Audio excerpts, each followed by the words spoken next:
ஒவ்வொரு அம்மா இருசக்கர வாகனம் வாங்குறதுக்கும் 25,000 மானியம் கொடுக்கும். 5 லட்சம் பேருக்கு தரும். உங்களுக்கு பயனுள்ளது தானே? சிலிண்டருமா கிட்டத்தட்ட வருஷத்துக்கு 3 சிலிண்டர் குடும்பத்துக்கு விலை இல்லாம கொடுக்கணும். இதுல உங்களுடைய அபிப்பிராயம் என்ன? ரொம்ப நன்றிங்க, கிடைக்கிறது ரொம்ப பெருமையால. ரொம்ப நன்றிங்க. ரேஷன் கடையில இப்ப விலையெல்லாம் அரிசி கொடுத்துட்டு இருக்கிறோம். இனி அதிமுக ஆட்சிக்கு வந்த பிறகு பருப்பு கொடுப்போம், எண்ணெய் கொடுப்போம். எங்களுக்கு இதெல்லாம் கொடுக்கறதுனால யூஸா இருக்கும். எங்களுக்கு ரொம்ப ஹெல்ப்ஃபுல்லா இருக்கும். வேலைக்கு போறதுக்கோ ஒரு செய்யறதுக்கோ காசு போட்டு வாங்க முடியாதவங்களுக்கு இது நல்லா யூஸ் ஆகும். இப்ப 1000 ரூபாய் கொடுத்துட்டு இருக்காங்க. இனி ஒவ்வொரு குடும்பத்துக்கு 2000 ரூபாய் நாங்க கொடுப்போம்.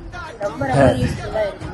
2000 ரொம்ப ஏழ்மைப்பட்ட மக்கள் இந்த வீட்டு செலவு சிறு சிறு செலவெல்லாம் பண்ண முடியாது. மக்கள் ரொம்ப தவிர்ப்பிச்சுட்டு இருக்கனால இது கொடுக்கறதுனால ரொம்ப நன்றிங்க.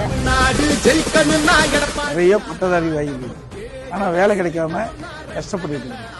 இப்ப அப்படி இருக்கிறவங்களுக்கு வேலை கிடைக்கின்ற வரை பட்டதாரிகளுக்கு 2000 ரூபாய் பிளஸ் ஒரு 1000 ரூபாய்.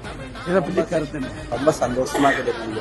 இது வரைக்கும் எந்த அரசும் தந்தது, இந்த அரசு தரணும் ரொம்ப சந்தோஷமா இருக்கு. ரொம்ப நன்றி. ஃப்ரிட்ஜ் வீட்டு உபயோகத்துக்காக கொடுக்கணும். இதுல அனைத்து மக்களுக்கும் பயன்பெறுகின்றதா தான் இதை நாங்க தேர்ந்தெடுத்து இந்த ஃப்ரிட்ஜை கொடுக்குறோம். நாங்கள் எதிர்பார்க்கலைங்க சார். நீங்கள் ஃப்ரிட்ஜ் கொடுத்தீங்க அப்படிங்கிறது நாங்கள் நிஜமாலுமே எதிர்பார்க்கல.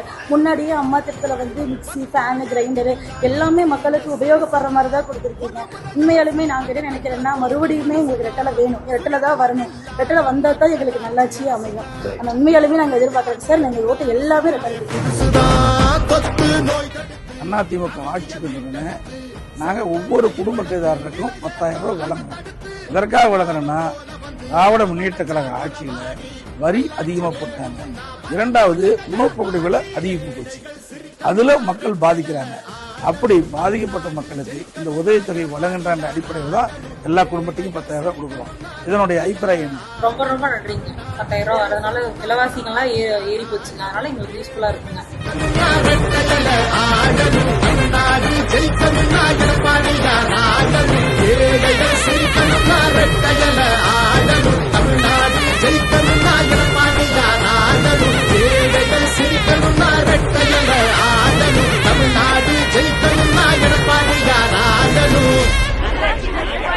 நல்லாட்சினா எடப்பாடியார் தான்.